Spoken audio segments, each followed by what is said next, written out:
What did I tell you?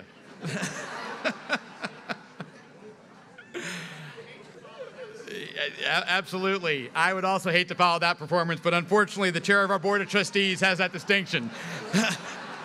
That's poor planning for job security. But we're going to invite up to the stage next to welcome everyone and to continue the program, the chairman of our Board of Trustees and an alumnus and a vice president at Michigan State University, Dr. Jabbar Bennett.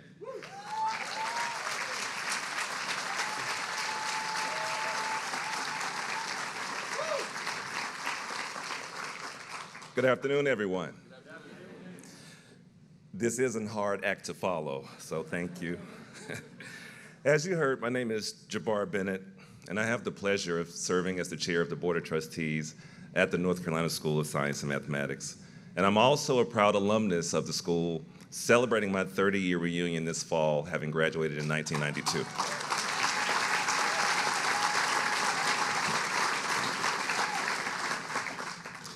When I arrived on the Durham campus back in August of 1990, I had no idea about the profound impact that the school would have on my life. I understood the value of education coming from a household in Winston-Salem. Anybody from Winston?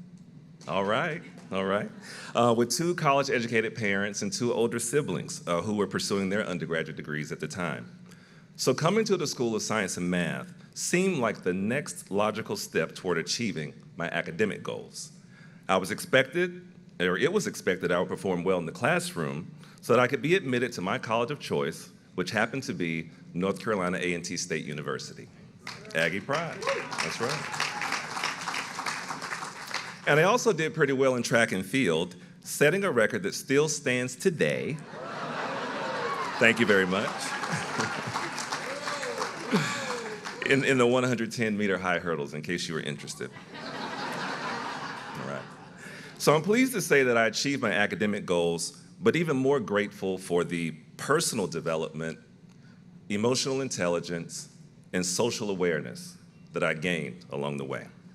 My classmates and I raised our voices in opposition locally to what we perceived at that time to be unjust practices, and we spoke out against global conflicts like Operation Desert Storm and the Gulf War. It was a time of introspection, individual maturation, and collective growth.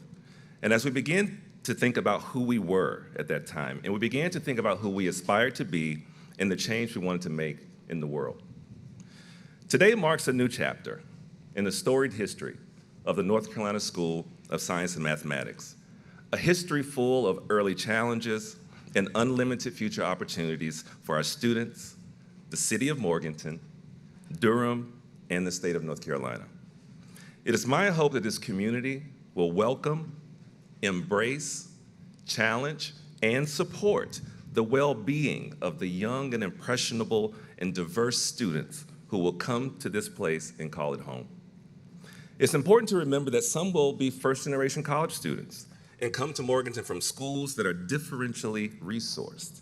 And it's our responsibility as a school and as a community to ensure that every student has full access to courses, tools, and experiences that will help them achieve their individual goals and for many, realize their own and their families' lifelong dreams. I'm elated to be here to celebrate the grand opening of this campus, which will help nurture the hidden and underdeveloped talent and potential of students who study here, as well as illuminate the pathway towards success as they define it for themselves. Thank you for choosing to be here today and investing in the future of our students, this community, the state of North Carolina, the nation, and the world. You can clap.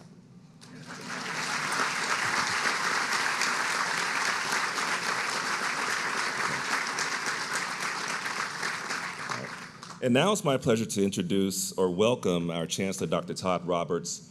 And Todd joined us 12 years ago and is the fourth chancellor of this institution. Under his leadership, the school has developed 2 5-year comprehensive strategic plans and overseen our growth and extension into Morganton. Dr. Roberts is a Durham native, consummate educator, and respected leader across the state and the nation. Please help me welcome Dr. Todd Roberts.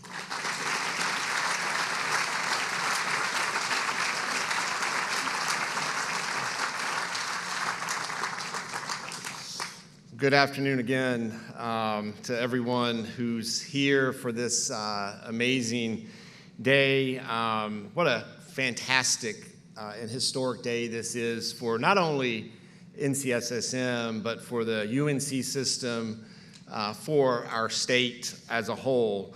And it's just really wonderful to see so many of our NCSSM family and friends here today with us. Before I start, I really want to give thanks to a lot of our colleagues here on the Morganton campus and from the Durham campus who have made today possible. And what a spectacular day, again, as was said earlier, an amazing weather day.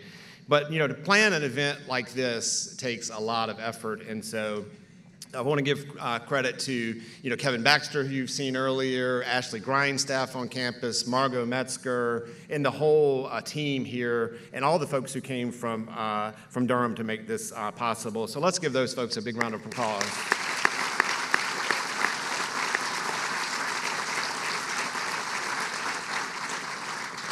I also want to take a moment to give thanks to many of the partners who are here today that have not only helped to sponsor this event and make it possible, but have been longtime supporters for the school. I want to give a special thanks to the Leviton Corporation, represented here by Don Hendler, who's their CEO, who's down from New York. They were the first six-figure investor in NCSSM Morganton and really kind of catalyzed the other donors who've contributed to the school. So I want to give a special shout out to them. If Don's here now, if you raise your hand just to say thanks. There he is right there.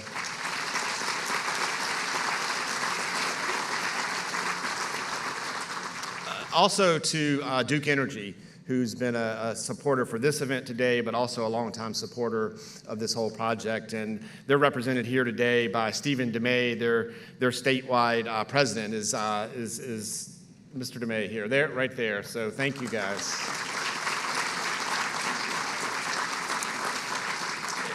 And then, as you saw on the video earlier, just about a year ago today, we were able to celebrate, at that time, the largest single gift in the school's history, a $5 million commitment by UNC Health Blue Ridge to support this campus and the Student Activities and Wellness Center. And so I want to give them a huge thanks for their early investment and major investment. So their CEO, Kathy Bailey, is here, I believe, and there she is. And Mike Bridges, their chair of their board, is right there. So thank you all again for your amazing leadership, and we've been able to continue to grow those supporters, and happy to say that we have with us today the most recent significant donor to the school, the folks from Google who are here right over there, Lylan Hester and others, I believe, right back there, Wayne Kimball. So thank you guys for your support.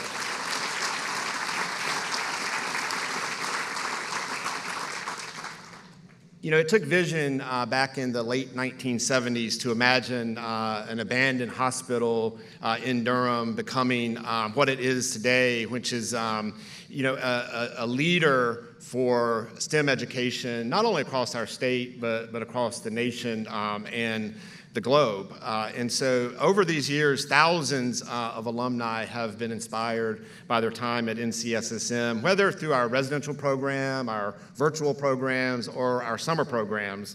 And so after 42 years, we are so thrilled to be able to double down on that investment and the state's investment to transform even more young lives of North Carolinians as we are able to do with this new campus.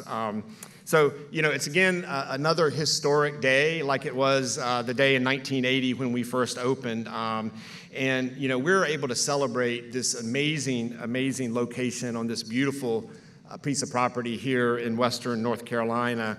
And we were the first school of our kind in the world in 1980 when we opened. So just think about that innovation that our state had for investing in talent. And now we are the first school of our kind to have a second campus, one in an urban part of North Carolina and one in a rural part of the state. Isn't that amazing?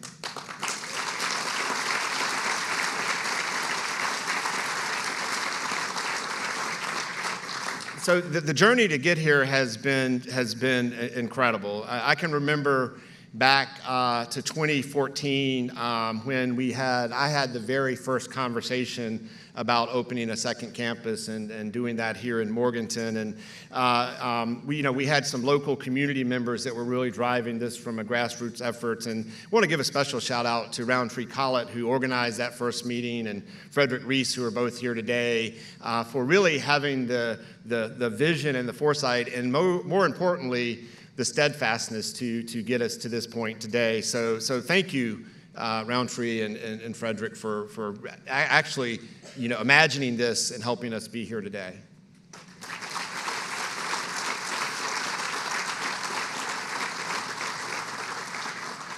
It also takes significant support at the state level to do something like this, and at the UNC system level.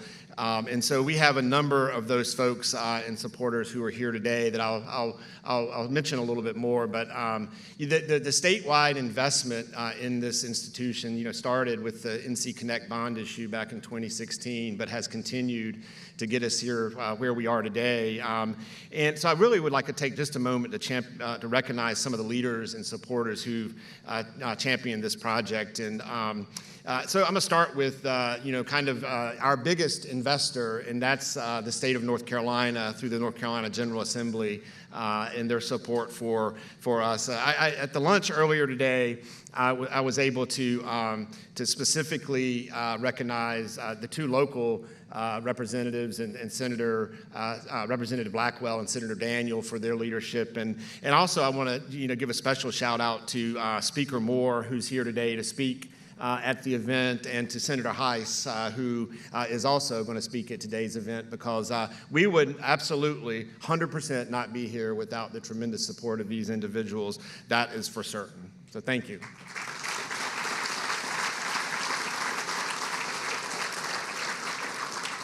We also have had tremendous support from the governor's office, and today representing his office is Secretary Sanders, who's going to speak a little bit later today as well. So Secretary, thank you for making the time to be with us today and speaking at this great event.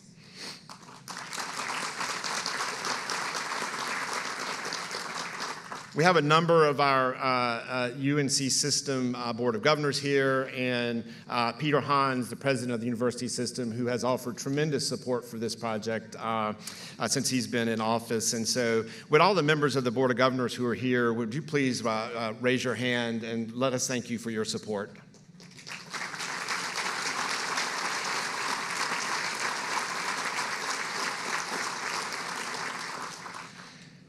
And then the NCSSM family, all the members of our Board of Trustees who are here, and former Board of Trustees, our foundation board, Alumni Association, our parent leadership who's here today, our Board of Visitors. We have a lot of folks that are here today that have been here all along the way as we have moved this project forward. So all of our NCSSM leadership, if you wouldn't mind, please raising your hand.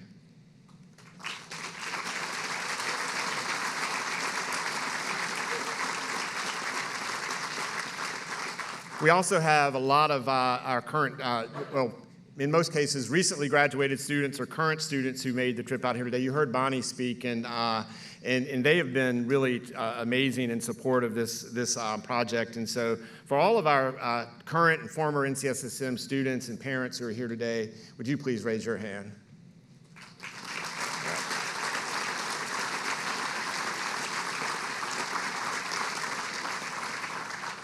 And I said this at the lunch, but I've said it a lot, quite frankly, because it's been amazing to me, is the overall support that this project has received from really everybody in this community. I really have never been a part of a project where 100% of the people, 100% of the time, were supportive of the project across all sectors. So I'd love to thank all of the economic development folks, our partners in K-12 and higher education, business and industry partners, and just all of the grassroots community support that we've had here in Morganton. So if you're one of those people, which is probably all the rest of you hadn't raised your hand yet, please raise your hand.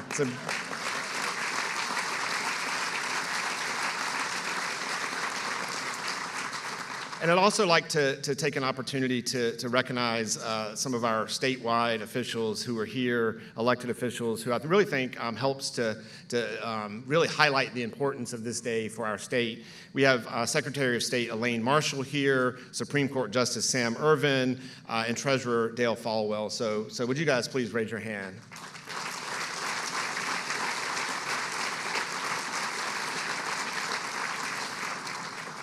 And finally, it's really a privilege for me to be able to recognize and thank the first two leaders for the school. Back in the day, they weren't called chancellor, but so we'll say that. We'll call them that now because that's what we're called. But the first two chancellors for NCSSM, each of them serving 10 years in that role. So Chuck Elber, who is here with us today.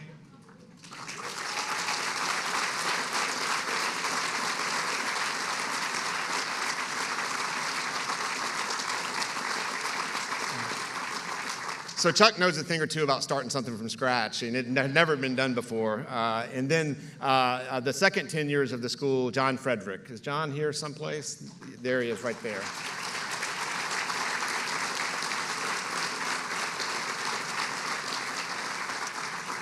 As I said earlier, truthfully, in my 30-year career, I've never been involved in a project that has had this type of support from everyone. So, again, thank you to all of you for your support in getting us here today.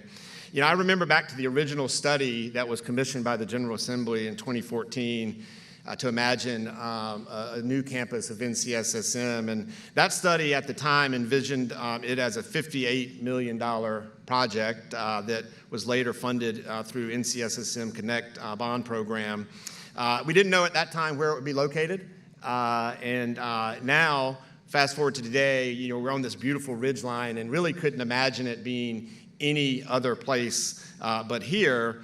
And you know what? We also, at this point, cannot imagine it actually costing $58 million either. So that is for sure. I'm not sure what we were thinking about, that we could build an entire campus with 7 buildings, you know, 3 historic renovation and 4 new buildings at that time. And at that time, we certainly didn't foresee a global pandemic in which we tried to build it in the middle of. So we all know today that 2014 dollars don't go as far as 2022 dollars. That is for sure, or vice versa, actually. So, it's quite amazing that we're here, and that's only because this was always envisioned to be a public-private partnership to get us to this point, and it has really helped steer us through these challenging times, the level of private support we've had. When the video was done, it was mentioned that we had raised $10 million privately. Thrilled to say we've raised more than $12 million privately to fund this campus and have over 300 donors who have contributed to making this dream a reality. And as we sit here today, we are only $4 million away from having all the dollars we need to build this campus. So when you walk past Joyner Hall, if you want your name on it, you know what the cost is. So we can get that for you. Or to our friends in the General Assembly, you know, keep up that good work. I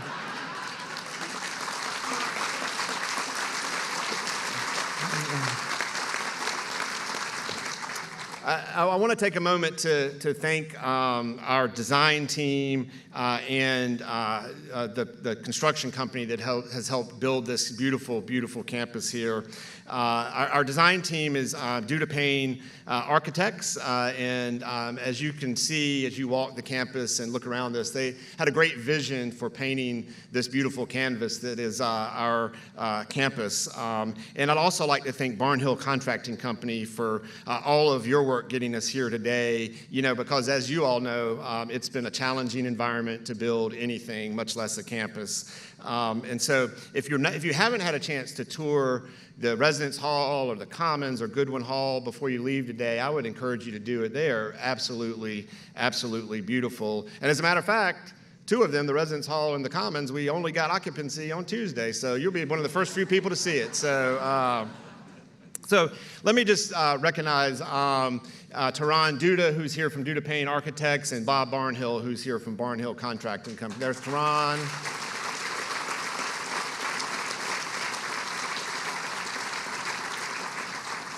And our campus is just the beginning of what I hope can happen on this larger 800-acre property. You all see how gorgeous this piece of property is, and really excited about what can happen in this part of the state that has so much talent and so much opportunity. And we're just really thrilled to be a part of the long history of this region and now a partner in its future. Incredible things are yet to come. I want to say that the thing that really attracted me to NCSSM in the first place 12 years ago was the amazing opportunity that it provides for young people all across our state. And we owe a debt of gratitude for the state, for 42 years supporting this institution in a bipartisan way, and now doubling down on their investment. 10 other states have schools that were modeled after us that were open, and none of them, to this point, maintain this opportunity at no cost to the students of their state. And so not only has our state done that, but they're doubling down on it. So.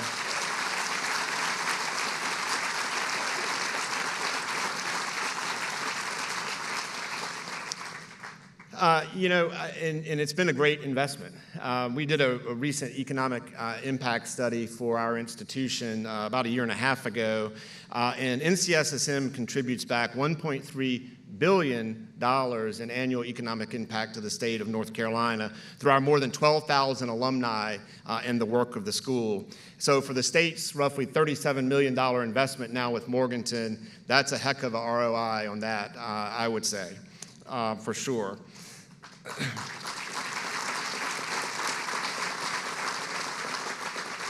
And we look forward to growing that now with 150 more graduates that we will have each year. So that multiplier effect over time is going to be significant. And to really just highlight the value of the institution and its mission to invest in talent across our state, I want to call out just a few of our alumni who are here today. I believe Eric Trone is still here today. Eric, are you here? If you're here, raise your hand. There's Eric right there. So Eric is a class of 1991 from Raleigh, North Carolina, and he was the first, one of the very first engineers at Red Hat, and is now the co-founder of Pendo, one of North Carolina's fastest growing companies. And the story goes that when Red Hat opened and was around for about a year or so, they were going to relocate to Silicon Valley, like a lot of people do, but Eric wasn't going to leave, and so they stayed. So, so that just goes to show you. So, you got a lot of thanks go to Eric for the investment of Red Hat and now Pendo.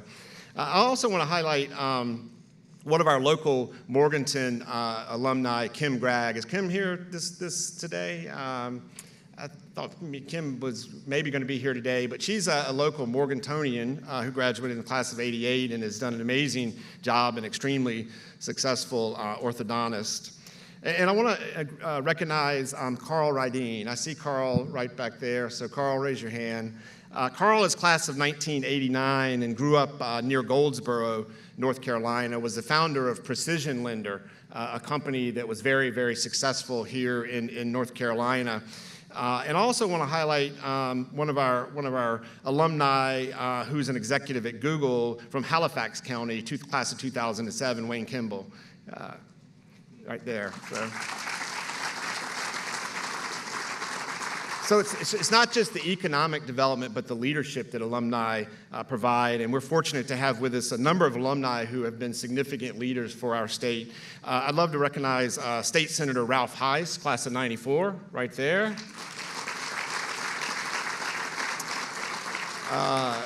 Former State Representative Jonathan Jordan, class of '86, is somewhere right here, right there.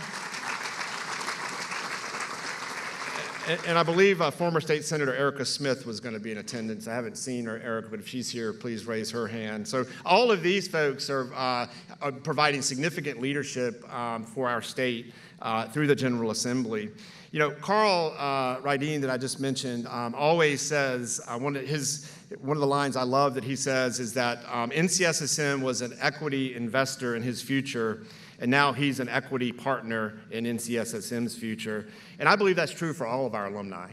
All of our alumni are partners in North Carolina's future.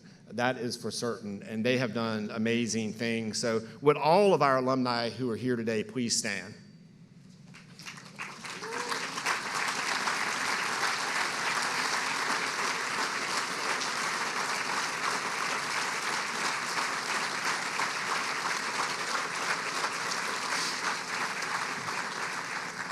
So in just 2 short years from now, we will graduate nearly 500 students every year. 42 years ago, the first class was 150. The great thing about NCSSM is that, zip code does not define talent. If you talked about the folks I just mentioned, they're from all over North Carolina. So zip code does not define talent, but we do know that zip code can affect opportunity. And so one of the great things about this state and the way that it established this institution was to sort of bridge that gap. So with the ongoing investment at NCSSM Morganton, we're going to be able to have more talented students from all over the state, all the way from the Outer Banks to the Blue Ridge Mountains, and we're going to be able to serve more of those students. And let me tell you, I was blown away by our first class. So our first class, we just admitted in April, from NCSSM Morganton, and they will be starting here in August. As a matter of fact, exactly 3 months from now, they will be coming here and moving in to this campus. And so they are coming from every part of the state. It's one of the things opening a new campus you don't know. Well, what's that going to look like when the students arrive?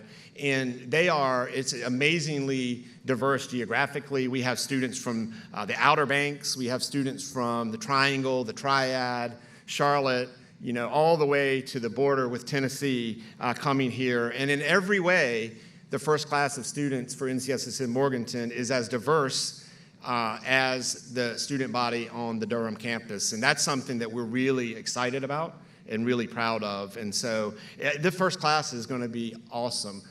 Can you imagine being one of 150 students to have the run of this place for an entire year? I mean, unbelievable. And not only are we going to be able to serve more students in the residential program, it's going to allow us to expand our online and virtual learning programs and our summer programs here at NCSSM. As a matter of fact, just the day after tomorrow, we'll have our first group of summer students moving into that building right there. So we are looking forward to having students running around this campus. And so you can just imagine what that's going to be like, having these young people on the campus. It's going to be really just truly awesome. I want to now just give a special shout out to the team at NCSSM because creating a master plan, building a campus, designing a curriculum, hiring more than 60 people this year to be on this campus has been a heavy lift. And that's on top of their already full-time jobs of running NCSSM and working at NCSSM. So, as an example of what they've done, as I mentioned, they've hired 60 people just in the past 10 months. So you can imagine what that's like during this current economy, being able to do that. And so if all of our team from NCSSM could please stand just for a round of applause, because what you've done is nothing short of miraculous.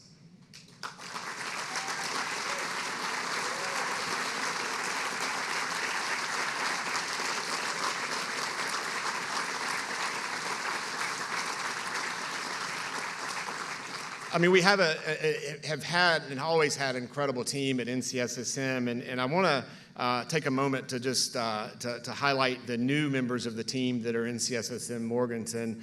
I remember in the earliest days of this conversation, folks were like, well, are you going to be able to attract that kind of talent that you have at NCSSM to go to Morganton and work in Morganton in that more rural environment? And let me tell you, boy, have we attracted an incredibly talented team here, not just from all across North Carolina, but really all across the country.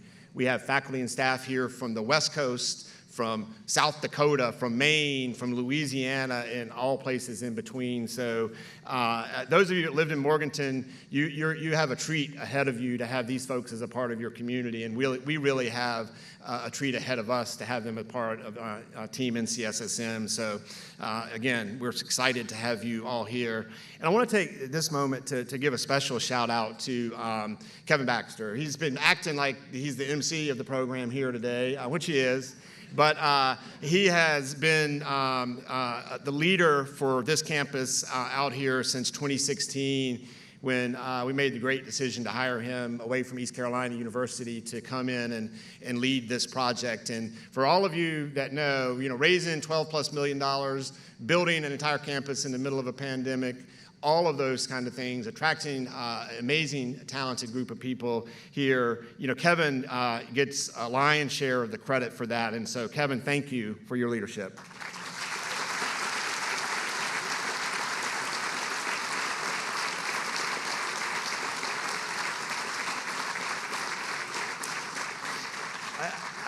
I also just want to mention that it's not, just the team of people that work at the school that have made this possible. It's really the extended family that we have at NCSSM, which include our parents, our alumni, our students. And I just want to highlight for you how much all of the community has bought into this new campus. This is an example. Our parent association, which is kind of like our PTA sort of, they have donated a hammock garden. So if you go between Goodwin and Joyner Halls, there's a space of green grass there that's going to be full of hammocks. So when you come back in the fall and want to take a load off, there's a good spot to do that right there.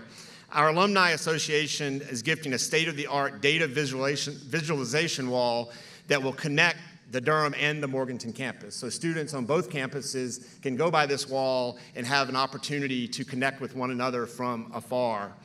Our faculty and staff senates have collaborated on 2 pieces of art that were designed by students and brought to life in our fabrication lab in Durham that'll be donated.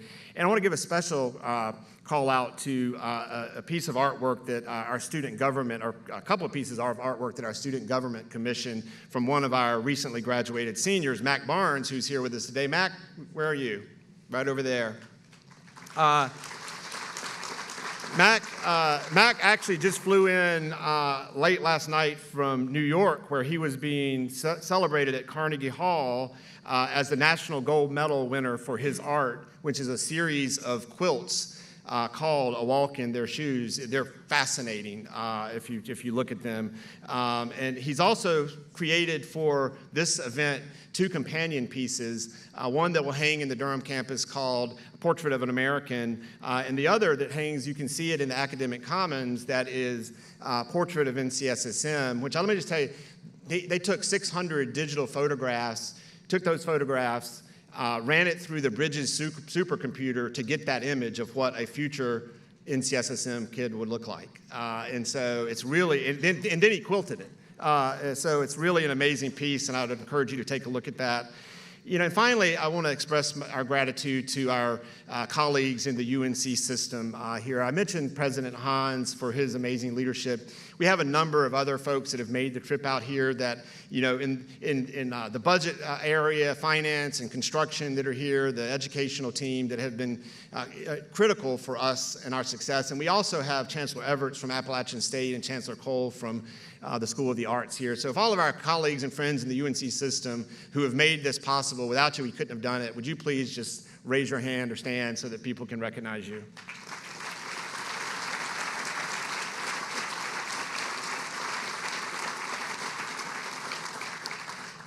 And lastly, I'm going to give thanks to our closest educational allies throughout all of this, and those are folks right here on this campus, the folks at Western Piedmont who've been at the table from the very beginning, our good friends at the North Carolina School for the Deaf, for which this 62 acres used to be a part of their project, and we have a ton of collaboration going on with them, and the folks in the Burke County Schools. So we have some amazing supporters in the local area as well as our UNC system that are making things possible and will make things we can't even imagine possible as we collaborate going forward in the future. So in closing, NCSSM's mission is important to our state. And this was true in 1980 and even more so today. And we are blessed to be expanding what we can do in this amazing place for our great state. So again, I just want to thank all of you for being here today. And just look around. It's amazing and it's fantastic, and everyone here should be proud of what we're celebrating today and take credit for it being here. So thank you for being here today and for all your support along the way. I really appreciate it.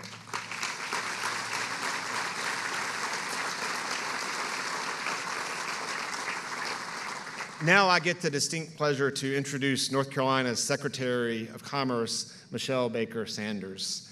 Governor Cooper appointed Michelle Baker Sanders to lead the North Carolina Department of Commerce in February of 2021, enlisting her experience as former administration secretary with a strong background as a business leader and her extensive knowledge of what it takes to build a globally competitive workforce. Secretary Sanders' vision for North Carolina's post-pandemic economic restoration is to work with partners to attract better paying jobs, support small businesses, and stimulate our state's innovation and entrepreneurial economy. Her bold and purposeful leadership aims to ensure North Carolina's diverse state is an inclusive one that works for all people. So Secretary Sanders is a great friend to NCSSM, and I'm very happy to welcome her to the stage.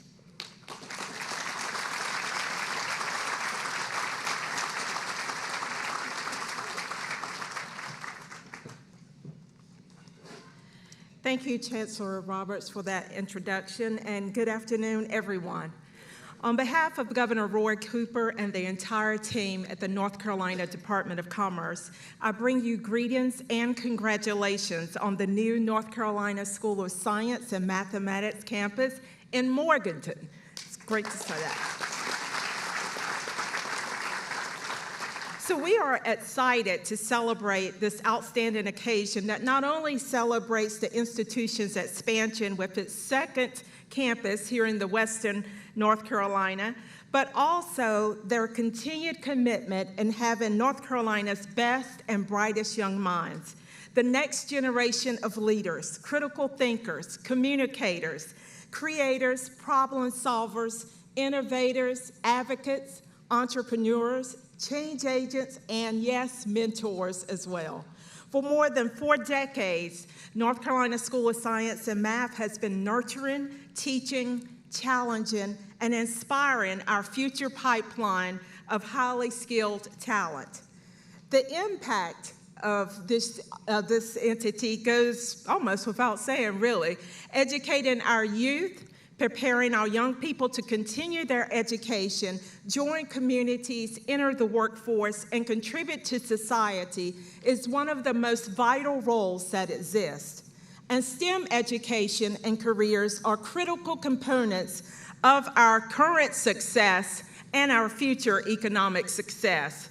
They are the medical researchers, the doctors, data scientists, engineers, analysts, developers, statisticians, the ones who are creating toolbox for a pandemic like a vaccination, the future economists of the world. And we need all of these people to continue to address the problems that we are all faced with.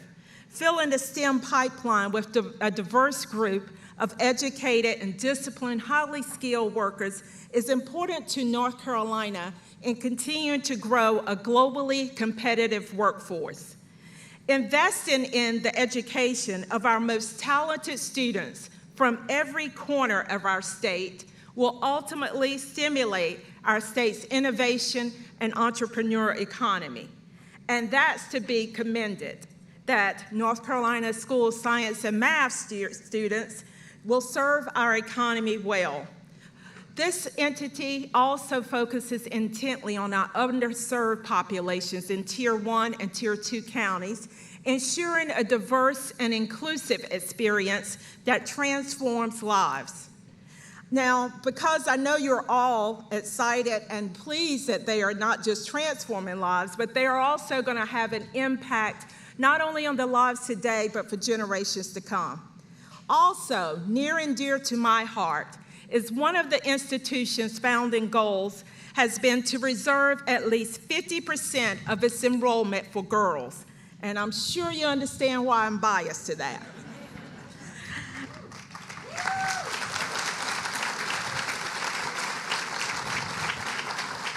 So coming from a STEM background myself, with a degree in biochemistry and over 30 years of biopharma experience, and after having raised twin daughters, and I should say still raising twin daughters, I can tell you beyond the shadow of a doubt that yes, women can lead, women can also do hard and important work, and women can also change the world for better. I should change it and say women are leading, women are doing hard and important work, and women are changing the world. And that will take place here as well with the women at the North Carolina School of Science and Math.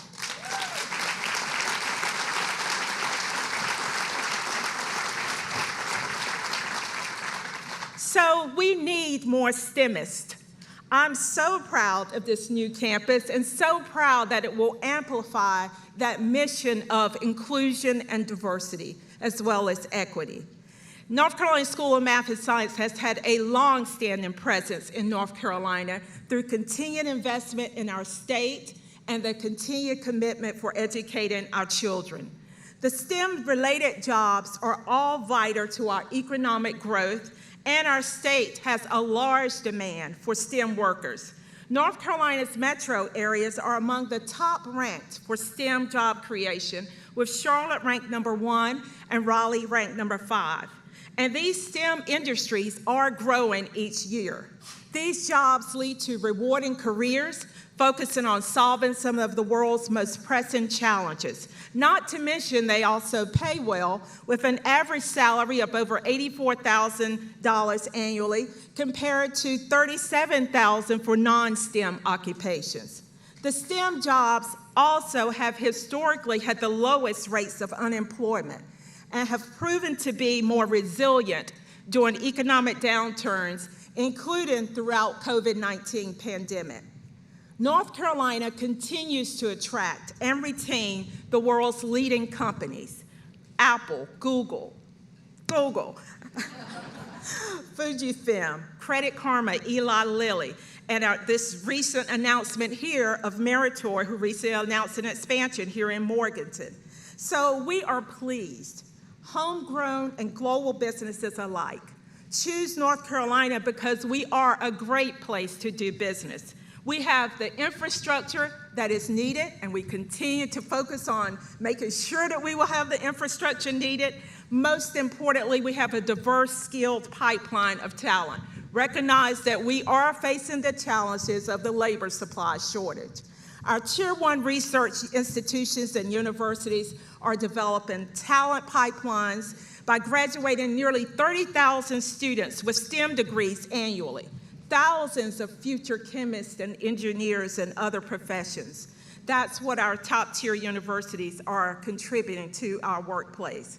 We must continue to build a world-class workforce, ready for the jobs today and tomorrow. We must build a resilient, post-pandemic economy that will uplift all North Carolinians, including our rural communities and here in Western North Carolina, making sure we support both big and small businesses in our state. And we must continue to transform our business culture with transparent, inclusive, and equitable practices. Our economy is stronger when all of us have the opportunity to participate and to contribute. Now, while Governor Cooper and I are proud to share that North Carolina has the skilled workforce that business leaders seek, we also recognize the importance of further investment. That's why the Department of Commerce has launched our First in Talent plan, which highlights, speaks to, and talks about tactics and strategies to ensure our most valuable asset continues. And that valuable asset is our people, including all of you. Making the people of North Carolina our top priority creates an even stronger workforce that companies can count on to meet their needs. And we're working together with partners like North Carolina School of Science and Math here in Morganton, and I'm confident we will make the workforce system even stronger. In closing, I want to emphasize that days like this, with the preparation of visionary leadership for our state, with collaborative support at the local, regional, and state levels, and through corporate and community partnerships. That's what this is about and has resulted in. So alongside North Carolina School of Science and Math, we prepare for what's next in North Carolina's bright future. Congratulations on the opening of this great school. I know it will bring value, great value, not only to the region, but to all of North Carolina. I wish you all continued success as we work together to prepare future generations to make a mark on the world. Congratulations and be well to everyone. Thank you.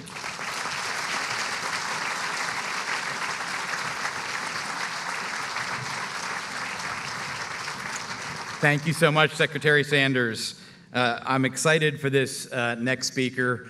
You may have seen in the video earlier, there were two little kids running around at an apple orchard. That's my son Lincoln and daughter Cora, who are a lot bigger now than they were in 2017. And we have a little tradition in my house, once a week, in an unpredictable time and an unpredictable day, they look at me and said, "What's wrong?" And I said, "It's Representative Blackwell calling." And so he's got it down when we're having dinner. So my family loves him, and he's been at one dinner a week for 5.5 years. And so we are thrilled to have him as our chief ambassador and advocate for this project, and he's really done an incredible amount for this school and this space. Please welcome Representative Hugh Blackwell.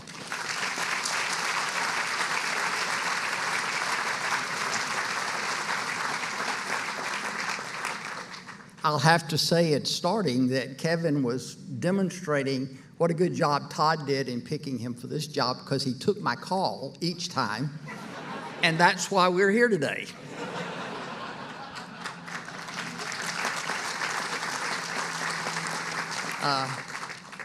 When I was asked to speak to you, they said briefly, and you'll notice that Kevin, who was responsible for the program, reiterated it by saying that my remarks are brief. So I'm going to try. It's an exciting day. I don't want to be repetitious of a lot of the thoughts that have already been expressed, but I suppose for me, a key thing to be excited about is that we all know the importance of science and math and technology to the future of our children, our grandchildren, and to the future of this state. And this school allows us to expand the number of opportunities for some of the top students in the state of North Carolina, which continues to grow at a strong pace, to take advantage of one of the most excellent high school educations in the nation, if not the world, as Todd Roberts would like you to believe. And I suspect he's right. So increasing those seats is important. But the other piece that's exciting to me is that it's here in Western North Carolina. It's saying to people from outside the state and to people within the state, this kind of quality education, this kind of education for the future is available wherever you choose to live in the state. And I'm so grateful that the legislature joined in making the decision to locate this second campus here. There are various data points that we could look at to illustrate the significance of what has happened already in the Durham campus. I'll just give you one. As of the most recent data I saw, 1 out of every 4 graduates from the Durham campus over the years has ended up with a PhD. Those folks are getting PhDs in the science and technology that are the cutting edge jobs, cutting edge industry, cutting edge healthcare, you name it, that we all benefit from. And we're being a part of that and extending that opportunity here. Being in the House, it doesn't take you long, in House of Representatives in Raleigh, it doesn't take you long to learn that as one legislature, you can't do much on your own. You have to network. So I don't want to make the mistake of failing to at least call on or recognize my fellow House members and some former House members who are here today with us, if they would since we're House members, instead of asking you to raise your hand, you get to stand. So if you would, if you're in the North Carolina House or formerly like Nathan and Jonathan, y'all stand up so we can see. Yeah, John Cleary. Okay. Just by way of reference, my quick survey is we've got Watauga, Randolph, Buncombe, Ashe, and there's one more that was back there that I'm overlooking. But in any event, it's a good cross-section, and we didn't get here without them. I also need to quickly say, because the Senate is a very sensitive body,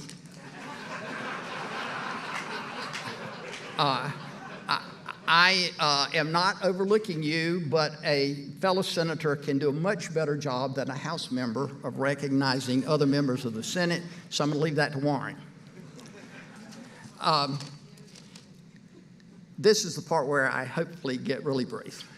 Give you just a little bit of history, and here again, I want to apologize in advance because I'm going to mention a few names or groups, but it's not without being very conscious of the huge number of people who played critical roles at various times in getting this authorized so that it could happen, and then getting the follow-up funding that we needed.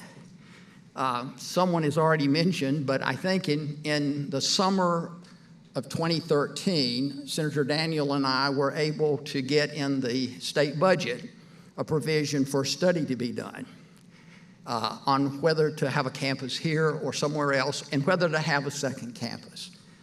Drew Moretz is here. He used to be the representative for the UNC system.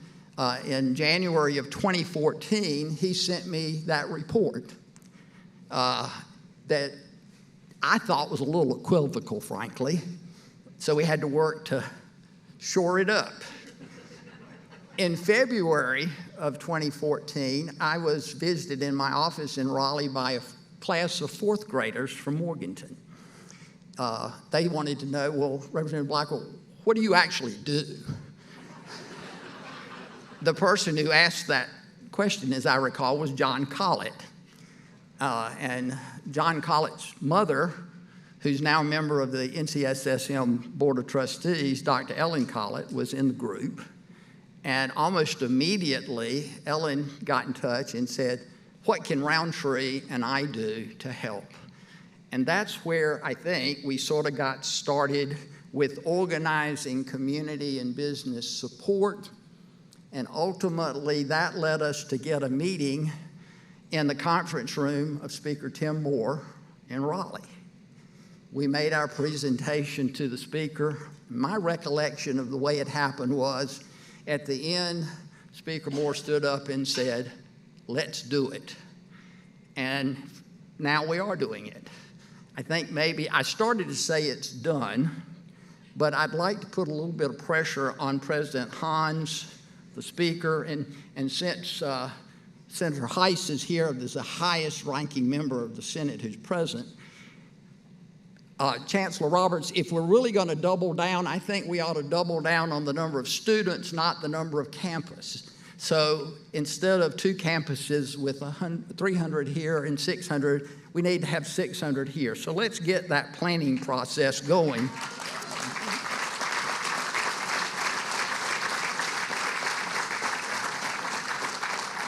I can assure you that we have the quality of students in this state that we can easily fill those extra seats. We just need to start planning for it. So it's my pleasure now to introduce our next speaker. He's our friend and neighbor from just south in Cleveland County, the Speaker of the North Carolina House of Representatives, the Honorable Tim Moore.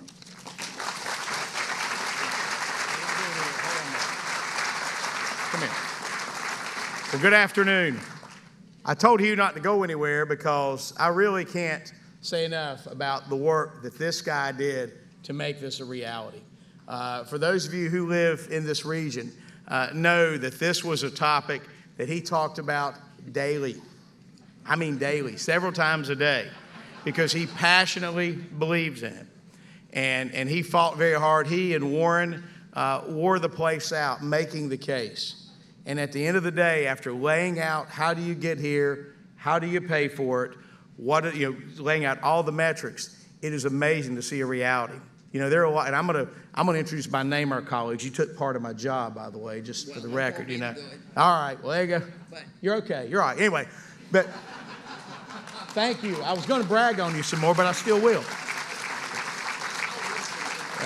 Well, what I do want to say is this, is that the entire Western delegation from North Carolina really leaned in on this project. You don't just come and create a new campus like this just every now and then.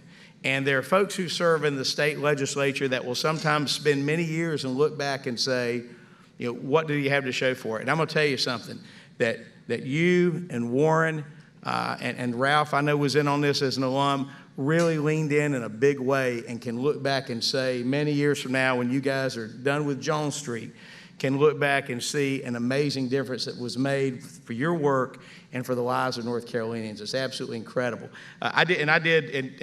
Hugh introduced as a group, but I do want to call out some of our members who are here so that those of you who don't know them will know who they are.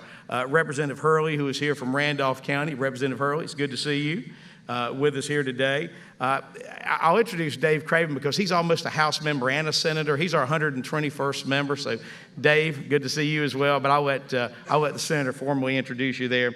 Representative Pickett from up in Watauga County. Ray, where are you? Over here he is, Ray. Glad to have you here. Sitting there beside. Keep Mr. Byers in line if you don't mind. And Representative Hastings, my colleague from Cleveland County as well, who's here with us. I don't know where Kelly got to, but he's here. Who's with us as well, and several former members who are here as well. Of course, Jonathan Jordan was already mentioned. Del Falwell was already mentioned as well. But Nathan Ramsey, Nathan, I know you worked really hard on this. Jonathan Ryan, who worked hard on this as well, and then of course John Fraley. John is presently on the UNC Board of Governors, and Jonathan Ryan is on the Golden Leaf Foundation. So these are folks who have left the General Assembly and even still today continue to contribute. Look, my remarks really will be brief. This is an absolutely transformative project, not only for Western North Carolina, but for so many young people. I was absolutely impressed at the distinguished alum who were here today and others who were referenced. This makes a difference. This is an opportunity where North Carolina not only is producing the best and brightest for the world, but also through the program with the university system and tuition to retain those students to stay here when it comes to higher ed as well. This is something that's going to pay dividends for many, many years to come. The opportunities to expand here, the opportunities to partner and be a part of other economic development are absolutely endless. And so this is an absolutely tremendous day. It's an amazing opportunity to be able to commemorate. And it is something that so many here with us today and so many who weren't here as well should be so proud of. And it has truly been transformative. And my pledge to you is, of course, that we're going to continue to invest. Chancellor, you'll be surprised. You're the first person who's asked me for anything in the last couple of weeks out of the budget. Nobody's asked for anything. It's been amazing. You're like first in line. Yeah. There you go. There you go. So just know this, this project, this campus, this entire mission of the School of Science and Math is something that has complete support by our General Assembly. We're very proud to see this, and I want to thank each and every one of you. I know so many businesses already referenced contributed so much. This is something that will and is making a difference in the lives of so many in our great state. Thank you all, and God bless.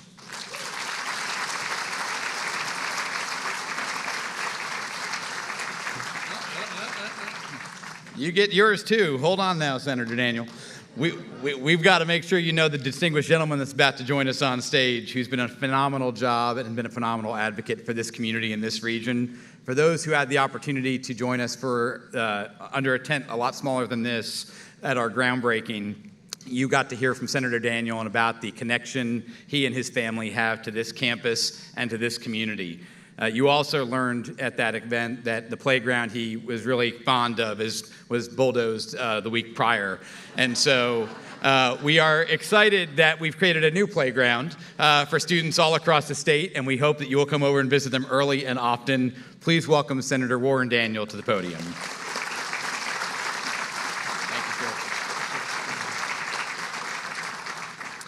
Well, Kevin knows I'm a nostalgic person.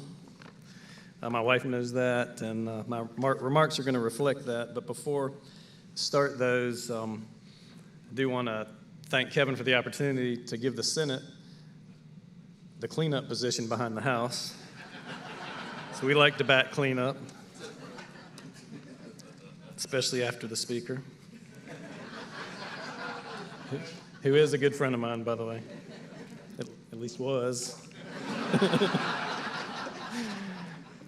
But I want to thank you, Chancellor Roberts, Vice Chancellor Baxter, alumni, and all the staff and faculty of NCSSM, distinguished guests, for allowing Lydia and myself to share this auspicious occasion with you on such a beautiful day in Western North Carolina. And as others have said, this is truly a historic moment for our state. In the time that I've served in the legislature, one of the things I have observed and a lesson that I've learned is that while elected officials, institutional leaders, and the many other stewards of our state come and go, the institutions that we build together, we build them to endure.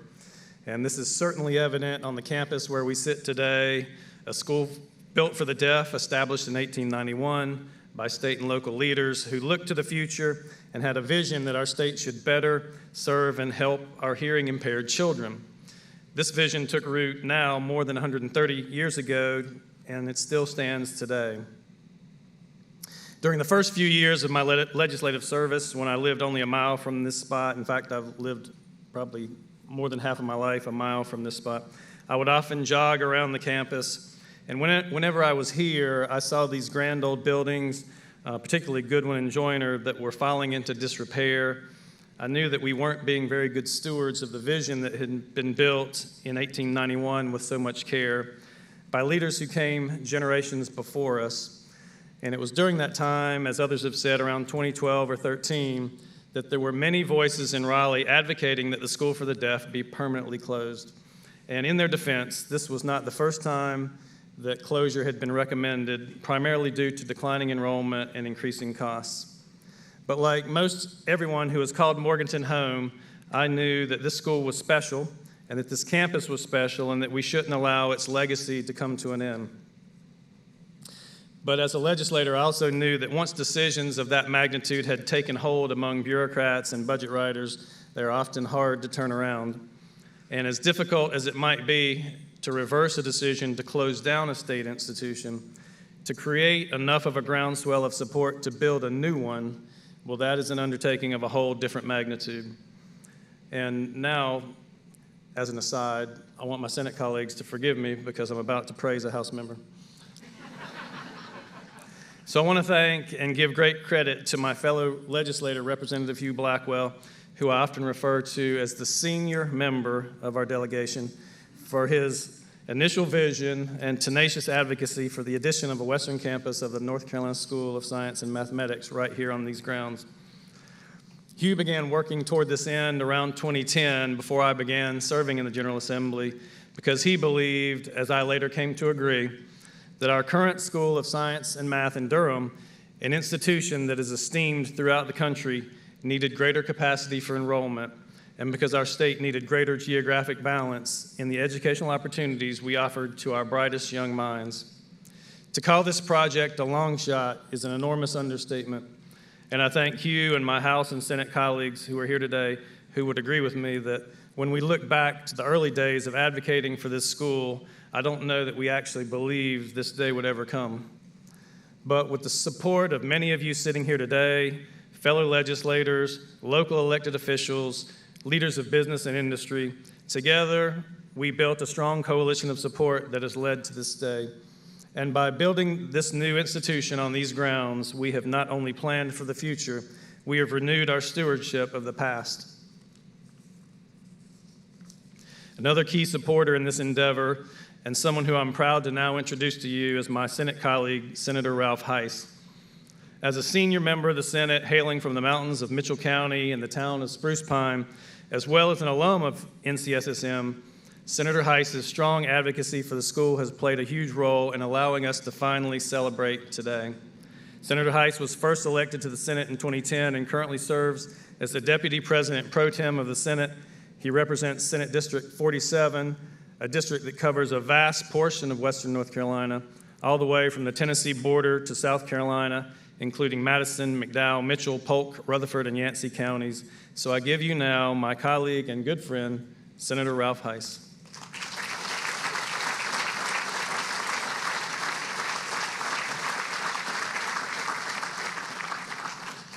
Thank you all for this opportunity. It's an exciting day to be here. You know, the enrolling class that's coming this fall, they were in first grade when we started this process here at Science and Math. You know, no one thought it would take 9 years, and, you know, that little debacle where they forgot to appropriate the funds to actually open the school after appropriating $58 million to build it, had to wait a year after that. There's been a lot to this process. I want to start by introducing my colleagues that are here. I think I saw everyone that was here. Senator Ballard from Watauga County, Senator Craven, although the speaker said you're half a House member, so I guess that makes you half a senator too. That's who coming in. Senator Daniels, who's seen, and Senator Woodard, who was his district has represented all the current Science and Math alum from Durham who came up here to see this happen. You know, it actually was 30 years ago this fall when I stepped onto a Science and Math campus as a student, wearing my elephant skin boots and a belt buckle the size of a small plate. When I came in, the school had probably no idea what to do with me, and I had no idea where I was in that process. But it was an incredible experience, an incredible 2 years there. I would tell, if everybody talks about diversity, you've never seen diversity until you've sat with a class from a North Carolina School of Science and Math. We may all be from science and math backgrounds and from the same state, but there's a reason we're called the unicorns. So thank you. You know, when we started this process, I know Chancellor Roberts has mentioned the study to where the campus was going to be. I'll let you in on a little secret. Sometimes the legislator knows the answer of a study before we actually put it into legislation. And Warren Daniels and others had fought for this, and quite literally the community of Morganton and the surrounding areas were really the only community in the state that were the ones standing up and saying, we want this campus here. There were other considerations, but they were never going to happen. So we knew this campus could be here. We knew we could support this. And we also believe that if you want to be in Western North Carolina, you actually have to have elevation that's coming in. So some of those other campuses, we were going to represent Western North Carolina, and this campus needed to be here for our students. I want to thank the Chancellor also for the request for the budget funding to finish this out, and I'm glad that Peter Hans gets to follow so that he can endorse that request as well from the system office, as well as the one for Appalachian to complete the Hickory campus that's coming in. So I want to make sure, Governor Byers told me if I went over 2 minutes, nobody would be paying attention anyway. So I want to try to honor that as well as I can. But I just want to say thank you. After spending 2 years on the Durham campus, nobody got a view like this. And the opportunity that's really going to be here for our students and for our communities in Western North Carolina to come together and support these students. You know, it's a real comfort. I could go through hundreds of examples in my lifetime with Science and Math alumni, but things like when I took my mother to a cancer center and I knew that a Science and Math alumni was running that cancer center. When lobbyists come to the General Assembly and I know the projects that they're supporting and backing up, I know the caliber of the individual that's behind those, and I know the rigors that they've been through in order to support it. And I'm glad that's part of Western North Carolina. I'm glad the General Assembly has chosen to support it, even though it didn't have a chance that's coming in otherwise.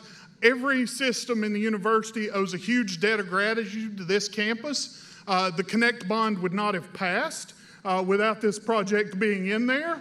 They simply didn't have the votes to get through the General Assembly without it. That's coming in.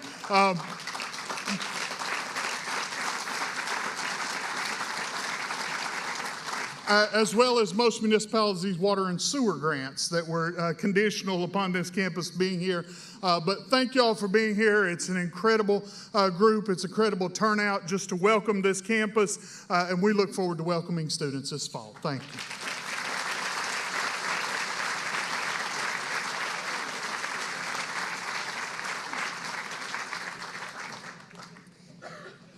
You have one of these events, you learn a lot of things.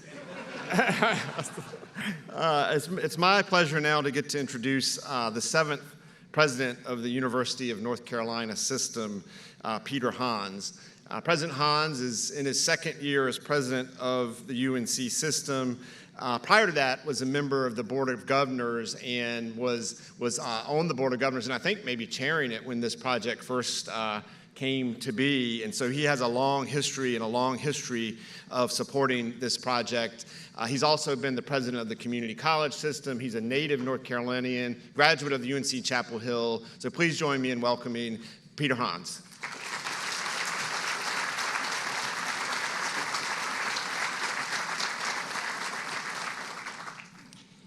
You know, one of my favorite things about the School of Science and Math, this world-class beacon of excellence in, of course, science, mathematics, engineering, technology. Well, it was dreamed up by a novelist. John Ely was an Asheville native, UNC Chapel Hill grad, and well-known author when Governor Sanford convinced him to join state government as an inventor at large, coming up with new ideas for how North Carolina could lift up its people.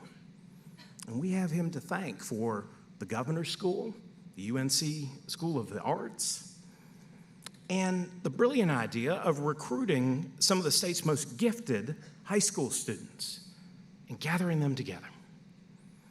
School of Science and Math was meant to not only serve those students fortunate enough to attend, but all of North Carolina, with a mandate to raise the quality of education for young people across the state. It would draw talent from every region, inspiring students everywhere, reminding us all that ability is not tied to geography. Would hire fantastic teachers and give them a mandate to experiment and improve teacher preparation. It would build a cohort of devoted alumni to strengthen North Carolina's role in the world as a leader in science and innovation. Now, those were outlandish goals. It takes a little audacity to create something new, to trust that people will rally to that vision and make it a reality. But North Carolina has always had a talent for outlandish ambition. After all, a world-class university system created and nurtured in what was then a deeply impoverished southern state helped transform North Carolina into a globally competitive economic development powerhouse. And we have earned those unlikely superlatives by nurturing unlikely dreams. We have looked beyond what's easy to consider what's possible. And the School of Science Math may be one of the finest examples of that. You know, Governor Hunt said in his proposal for the school that it can pioneer. It can, in the best experimental tradition of science, establish in microcosm superior elements of education that will permeate our entire system over time. And so for more than 40 years now, this school has pioneered, proving that there is remarkable talent in every corner of our state. And by giving those remarkable young people a place to gather and collide and create, School of Science and Math has made North Carolina a better, richer, more creative place for everyone. And I think a story that good deserves a sequel. So if you think about Durham as Top Gun, Morganton, Top Gun Maverick.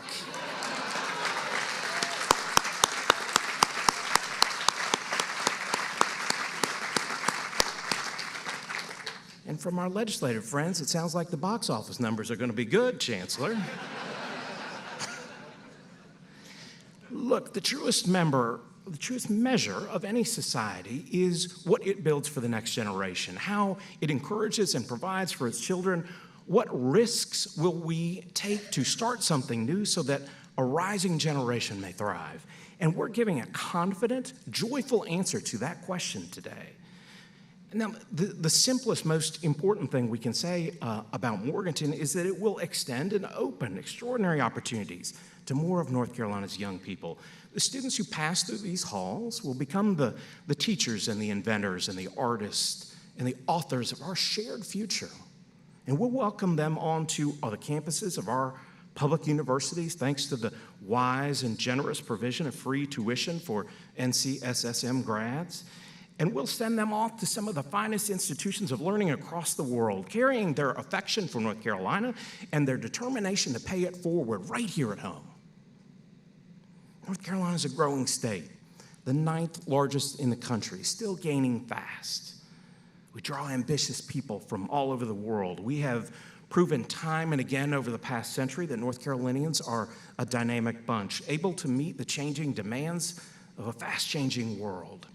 We are, in other words, a place that must keep building, keep raising our sights for the next generation, keep faith that our students will rise to the challenges that lie ahead of them. And I'm proud to be here today to celebrate that hopeful commitment.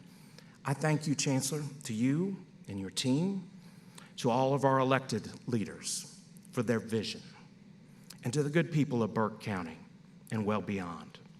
May God bless this ground for generations to follow.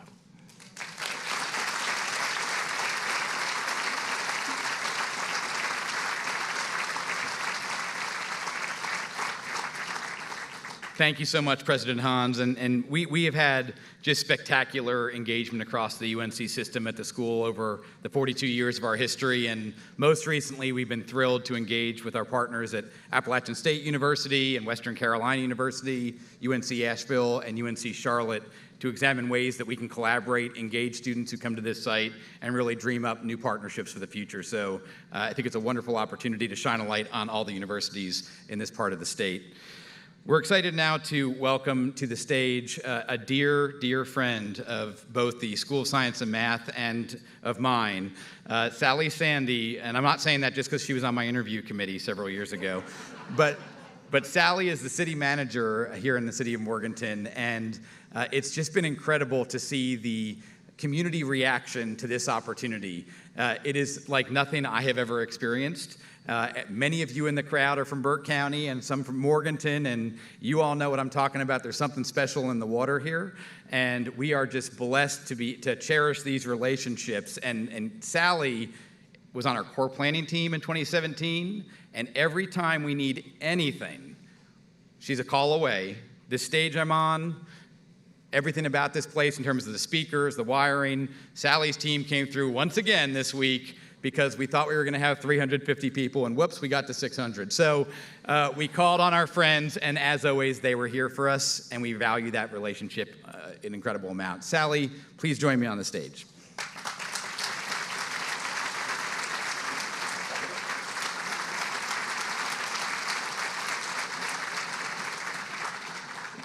Hello. What an afternoon, and what a celebration. I'm very humbled to follow the speakers that you've heard this afternoon because they are the people that make things like this happen. Today, we're celebrating the culmination of a lot of hard work, a lot of partnerships, of the example of how the public and private sector can work together to accomplish great things. And that's when we're at our best. You see a vision, you see collaboration, you see compromise, and you see the end result. And now we're getting to share that with folks all over North Carolina and all over the world, really. I have been involved in talking about opportunities for the 800 acres that this property sits on and ways to use the property, the buildings, to reuse them, to repurpose them, for ways that work for North Carolinians since 2008.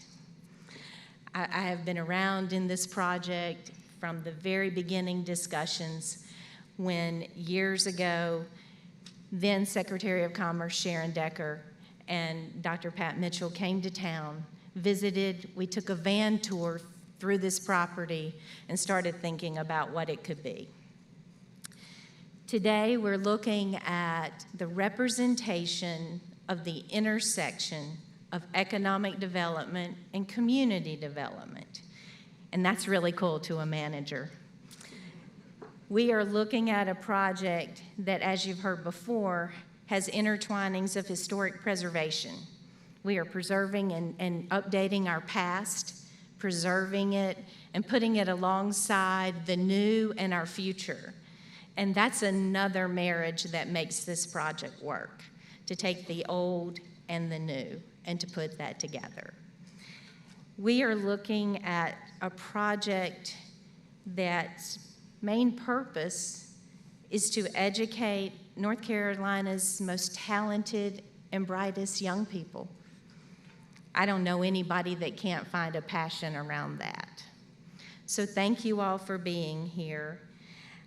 I also want to commend Chancellor Roberts because I think adding Kevin Baxter into this mix, bringing his passion, his genuineness to this project makes all the difference. And I also want to welcome Kevin's family to this community. They are a dear part of the community, and we value you an awful lot. And I'm always happy to answer your calls.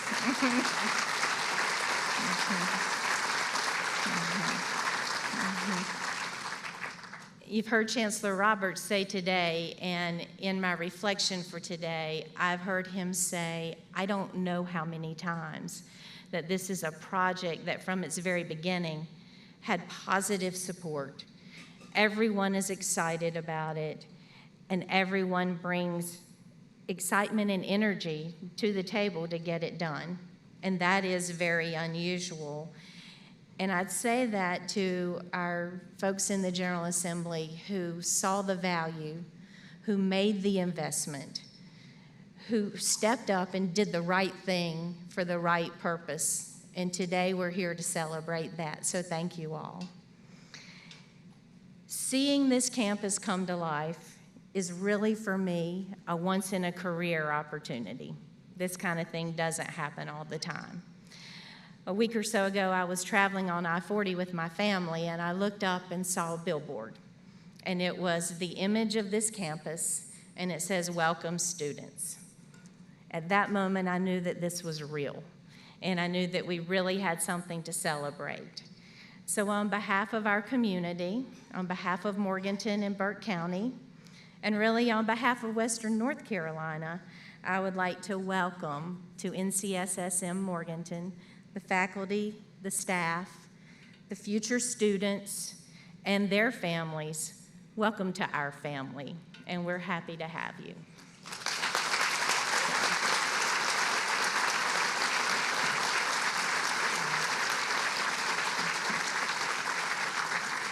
And now it's my tremendous privilege to introduce someone to you who has been in this project on the ground fighting for it and a cheerleader for it since it began. And that is Dr. Pat Mitchell.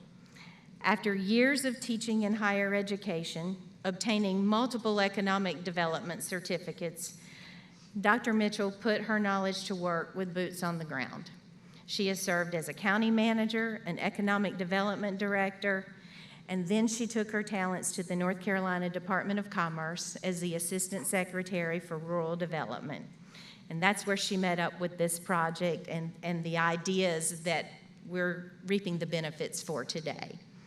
Currently, she serves as the Director of the Master of Public Administration program at App State. She is a lifelong public servant.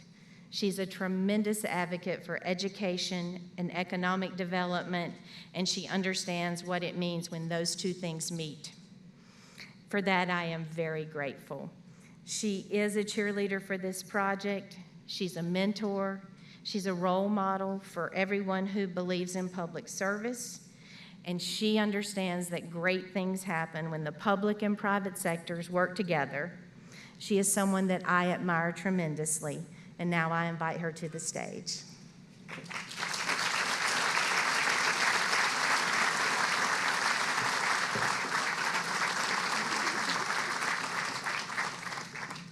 Good afternoon. And I'm humbled to follow someone like Sally Sandy, one of the most respected town managers, city managers across the state of North Carolina. And I work with a number of managers across North Carolina. So I'm truly humbled to be here. Western North Carolina is a unique place.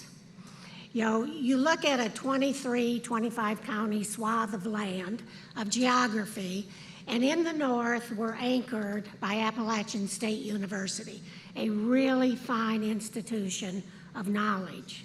If we go south on the southern end, we are anchored by an equally fine knowledge institution, Western Carolina University. And now today we celebrate putting a new knowledge institution right here in the middle between those two fine universities. I spent Memorial Day week in my hometown of Buchanan, Michigan. Had a great time, very small town, local parade, you know, all those things that a small town does. And I took many pictures of people, of events, of things that were happening. And last week, as I'm sitting and reading, my iPad pops a message in and said they have created a new memory for me. So I tap on the video my iPad has created, and I get to relive my experience the previous week in Buchanan, Michigan. And I looked at all the pictures, but it was the last two pictures, the last two frames that were important in that video. The first one was of a grandmother sitting on a floor with her 8-month-old grandchild, and she was teaching him to build blocks. And little Malachi was struggling with that. He couldn't get his chubby little fingers around those big blocks, and she was instructing him on how to do that. The last frame on the video is full frontage of Malachi smiling into the camera and holding 2 blocks very confidently. He had mastered that. To me, the message of that video was the older generation teaching the younger generation about building blocks and tools to create a future. And that is what we're doing here. It's what we are celebrating today. Very soon, young men and women will come in these doors. They won't be here very long. And they'll learn new knowledge. They'll create knowledge. They will learn about innovation. They will learn about creativity. And then they leave. And when they leave, they have been provided the building blocks, however they use those, to create a future. How does this happen? This kind of project. I teach in a graduate program at App State, and I teach in government studies. So I teach public management, I teach economic development, local government administration. And when I have a class of students that are aspiring to be town and county managers or department heads, on their last night of class for their coursework, I walk them through an exercise. And the exercise is I assign them to a town. Okay, Brad, you're going to a town of 1,500 people. You have to be successful.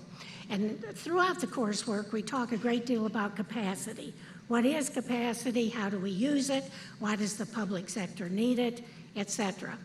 And so I tell them as I assign them, okay, the sort of catch is when you get to your new town, you have one capacity. What do you want the capacity to be? And invariably, it has never failed of the many times I've done it, they want financial capacity. And I ask them, okay, when you get to your town, as long as you have money in the bank, you're going to be successful. Remember, your success is defined, is your town thriving? And then another student will say, well, I don't know, we need some people. And I ask them, well, do you want human resource capacity?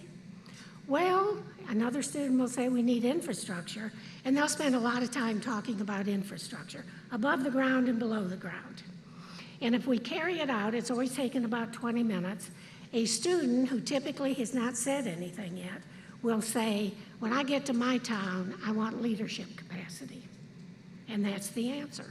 That's how we do things like you have done in this community, leadership capacity.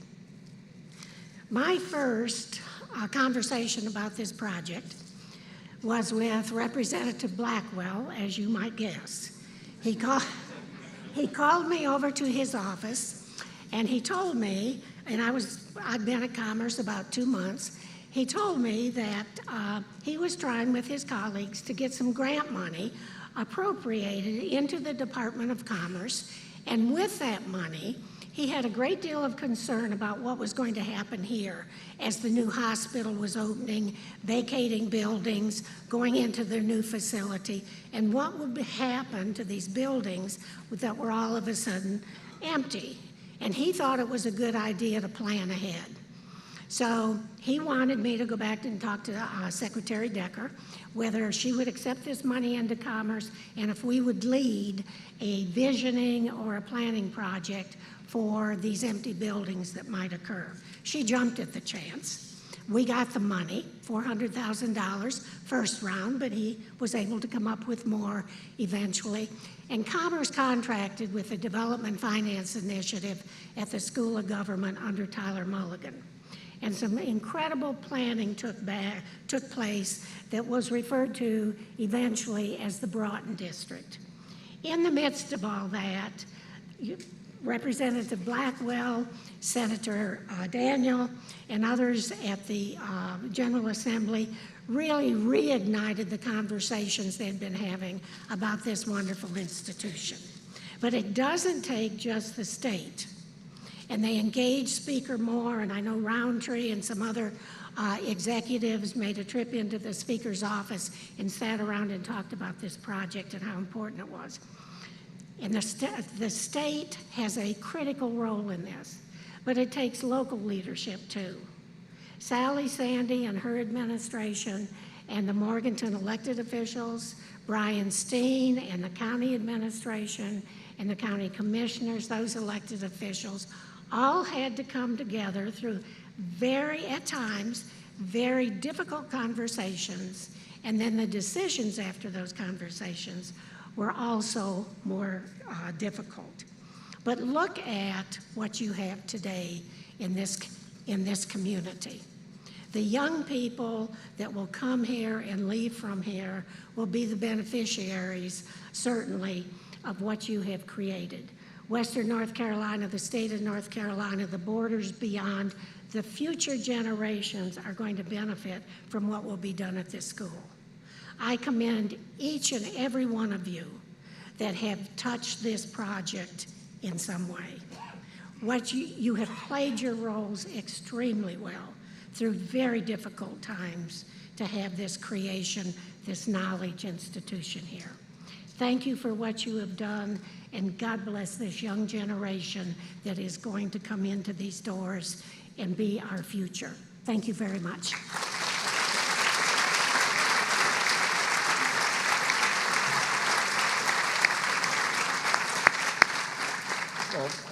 I know it's been a long program, and I'm going to end it with just a few final remarks. First, I want to thank everybody who spoke today for being here, everybody who is attending here. Again, as many people have said, we wouldn't be here today looking at this amazing campus and celebrating the start of NCSSM Morganton without everybody in this room and many, many more.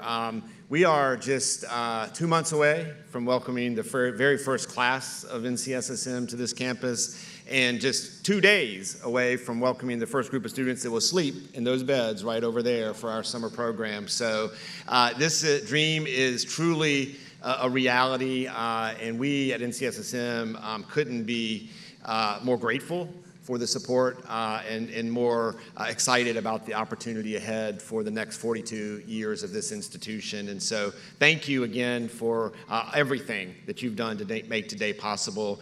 And I'm going to invite up Kevin to sort of close us out in the logistics of everything from going from here. So thank you, thank you, thank you.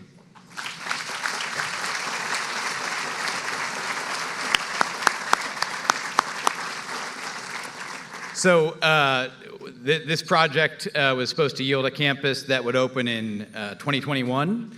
As you heard, there's a lot of disruptions to that, so we're opening in 2022. So really, 25 minutes after the scheduled end time isn't that bad when you really think about it. I do want to thank and ask you to join me in thanking Earl and Kathy Elkins for their tremendous job signing today's program.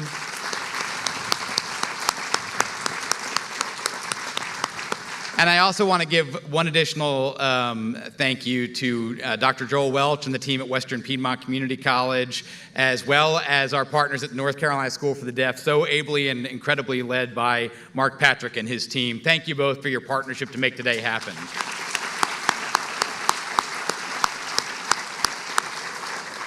And so with that, you entered a tent that was celebrating a campus that hadn't opened, and now the lights can be turned on. Hopefully we can get those restroom locks figured out, and we're going to be in good shape to welcome students in 48 hours. And I would ask each of you, if you have not had an opportunity, as the Chancellor referenced, to please walk back through the Residence Hall to be able to see that, or the Academic Commons behind me to see that space as well. And of course, historic Goodwin Hall that's been brought back to life from its original 1911 construction for the state. We have shuttles on standby so you can escape as soon as you're ready and head back to your vehicles in the parking lot at Western Piedmont. And we just want to say one final time, thank you to all of you. Every one of you has touched this project. You've made it better, and look what you have done. We can't thank you enough. Have a wonderful day.